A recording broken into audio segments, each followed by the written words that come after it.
Veg biryani செய்ய நம்ம வீட்டில் இருக்கிற அரிசியை ஊற வச்சு நம்ம வீட்டில் இருக்கிற காய்கறியை கட் பண்ணி வச்சுக்கிடணும்.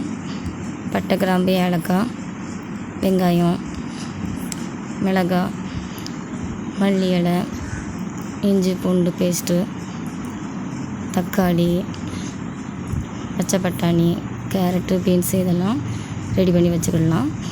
எண்ணெய் ஊற்றி பட்டை, கிராம்பு, ஏலக்காய் போட்டு வதக்கி நல்லா வெங்காயம் போட்டு நல்லா ப்ரௌன் கலரில் வர அளவுக்கு வதங்கி இஞ்சி போட்டு மிளகாய், மல்லி இலை போட்டு நல்லா மிக்ஸ் பண்ணி காய்கறி போட்டு மிக்ஸ் பண்ண பிறகு மிளகாய் பொடியும் உப்பும் போட்டு நல்லா வதங்கின உடனே அந்த காய்கறி எல்லாம் நல்லா கலந்து மிக்ஸ் பண்ணி வதங்கின உடனே தேவையான அளவு தண்ணி ஊற்றிடணும்.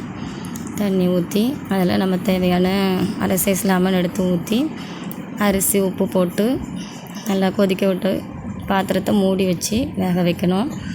அரிசி நல்லா வெந்து வந்த பிறகு தண்ணி வற்றின பிறகு மூடி வச்சு தம் போடலாம். இப்படி சுவையான அருமையான நல்ல ஒரு வெஜ் பிரியாணி தயாராகிடும். சூடாக சாப்பிட்றதுக்கு ரொம்ப அழகாக